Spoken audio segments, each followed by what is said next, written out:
Assalamualaikum warahmatullahi wabarakatuh. Anak-anak, hari ini kita akan belajar tema 3 subtema 1, yaitu tentang pencernaan manusia ya. Sebelum kita belajar, mari kita baca basmalah lebih dulu ya. Bismillahirrahmanirrahim. Pencernaan manusia itu ada 8 ya, yaitu 1 rongga mulut, 2 kerongkongan, 3 lambung, 4 usus 12 jari, 5 usus besar, 6 usus halus, 7 rektum, dan 8 anus. Perhatikan gambar ini. Di sini ada rongga mulut berada di mana? Itu sudah ada ya, nak panah yang menunjukkan. Kemudian kerongkongan, lambung, usus 12 jari, usus besar, usus halus, rektum, dan anus. 1. Mulut. Pencernaan di mulut terjadi secara A, yaitu mekanik, itu dilakukan oleh gigi. Gigi itu ada 1 gigi seri. Bentuknya seperti pahat serta berfungsi untuk memotong atau menggigit makanan. Kedua, gigi taring atau caninus, bentuknya runcing serta berfungsi untuk merobek dan mengoyak makanan. Ketiga, gigi geraham yang terdiri dari geraham muka, premolar, dan gigi geraham belakang, molar. Permukaan gigi geraham rata berfungsi untuk mengunyah, menggilas makanan. Susunan gigi anak-anak sangat berbeda dengan susunan gigi orang dewasa. Kalau anak-anak mempunyai gigi sejumlah 20 buah dan sering juga disebut sebagai gigi susu. Terdiri dari 8 buah gigi seri, 4 buah gigi taring, dan 8 buah gigi geraham. Pada orang dewasa, jumlah gigi 32 buah. Terdiri dari 8 buah gigi seri, 4 buah gigi taring, 8 buah gigi geraham depan, dan 12 buah gigi geraham.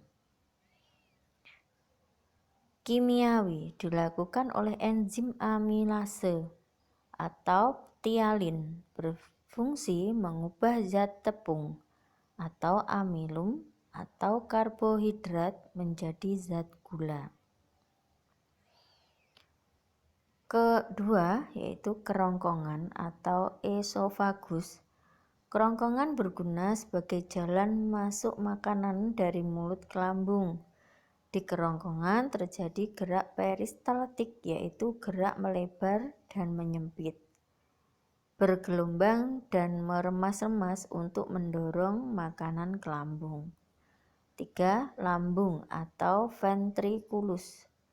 Makanan dicerna secara mekanik dan kimiawi di lambung selama 3-4 jam oleh getah lambung. Getah lambung mengandung A. Enzim pepsin, berfungsi mengubah protein menjadi pepton. B. Enzim renin, berfungsi mengendapkan protein susu menjadi kasein. C. Asam klorida atau asam lambung, berfungsi membunuh bibit penyakit yang masuk bersama makanan. Kemudian yang keempat, usus halus. Di usus halus, makanan sudah berbentuk bubur. Usus halus terdiri dari usus 12 jari, usus kosong, dan usus penyerapan. A. Usus 12 jari atau duodenum. Di usus 12 jari, makanan dicerna secara kimiawi dan dengan bantuan getah pankreas dan getah empedu. Getah pankreas itu mengandung 1. Enzim amilase, berfungsi mengubah amilum menjadi zat gula. 2. Enzim Tripsin berfungsi mengubah protein menjadi asam amino. 3. Enzim lipase berfungsi mengubah lemak menjadi asam lemak. Hati atau hepar merupakan kelenjar terbesar di dalam tubuh. Terletak dalam rongga perut sebelah kanan, tepatnya di bawah diafragma. Fungsi hati: A. Menetralisir racun, kemudian racun itu dikeluarkan melalui urin. B. Mengatur kadar gula dalam darah. C. Sebagai alat ekskresi, mengeluarkan warna empedu dan urin. Setiap hari, hati menghasilkan empedu mencapai setengah liter. D. Tempat sintesis beberapa zat. Hati menghasilkan enzim arginase yang mengubah arginin menjadi ornifin dan urea. Ornifin yang terbentuk dapat meningkatkan NH3 dan CO2 yang bersifat racun. D. Menghasilkan getah empedu. Empedu mengandung kolesterol, garam empedu, garam mineral, dan pigmen bilirubin dan biliverdin. F. Merombak sel-sel darah merah yang sudah tua. Hemoglobin dalam darah tersebut dipecah menjadi zat besi, globin, dan hem. Zat besi dan globin dipakai kembali untuk menghasilkan sel darah merah baru. Kemudian hem dirombak menjadi bilirubin dan biliverdin yang berwarna hijau biru. Zat warna empedu ini mengalami oksidasi di dalam usus menjadi urobilin yang memberi warna kekuningan pada feses dan urin. B. Usus kosong atau jenunnum. Enzim erepsin mencerna protein. Enzim maltase, sukrose, dan laktose mencerna karbohidrat. C. Usus penyerapan atau ileum. Di usus penyerapan terjadi penyerapan sari-sari makanan. Absorpsi oleh darah dibawa ke hati untuk menetralkan racun. 6. Usus besar atau kolon. Terjadi pembusukan sisa-sisa makanan oleh bakteri E. coli. Terjadi penyerapan air pada usus besar. 7. Anus sebagai pintu keluar kotoran feses melalui proses defekasi.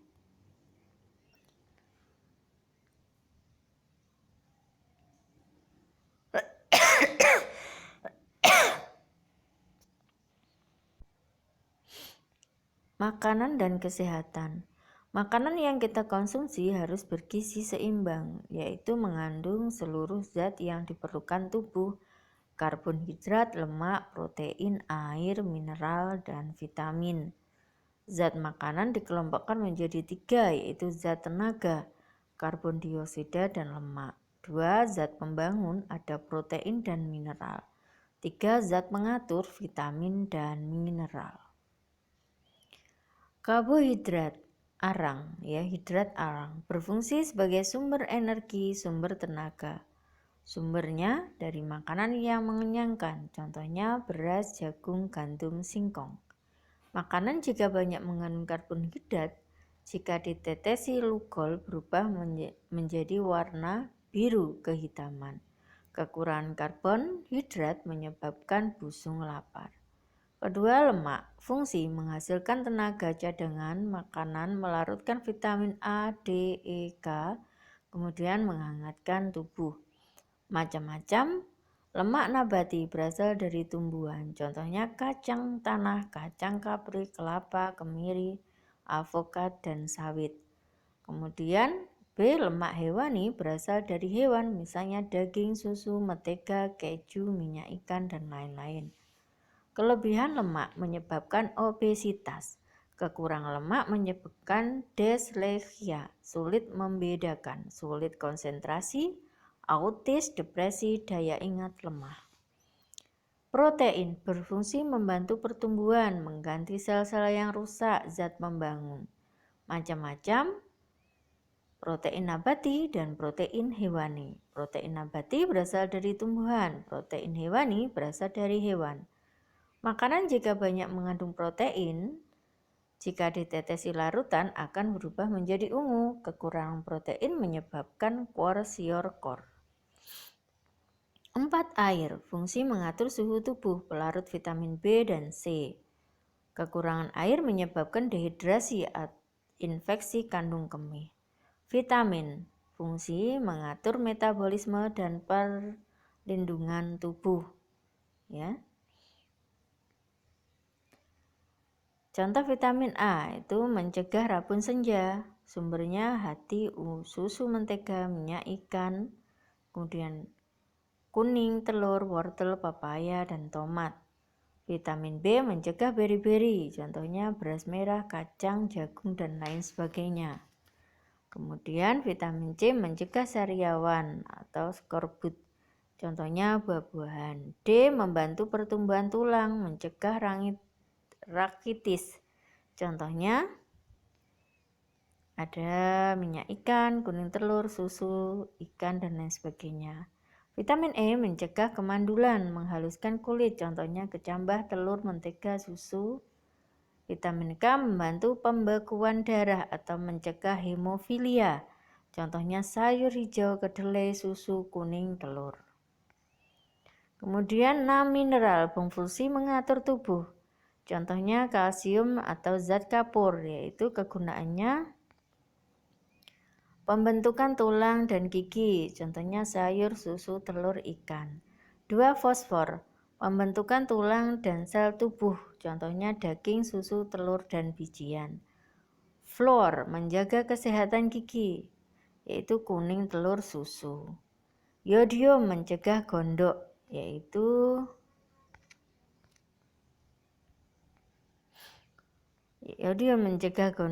garam bersodium, sayuran, ikan laut. Zat besi yaitu pembentukan sel darah merah, mencegah anemia, contohnya sayur hijau, daging, hati, dan kuning telur. Nah, anak-anak, demikian ini nanti akan saya share pada bahan ajar ya. Bisa kalian print atau didengarkan, di LKS juga ada, di buku tema juga ada ya. Catat jika di buku modul atau buku tema tidak ada, dicatat dalam buku tulis kalian ya. Demikian saya akhiri.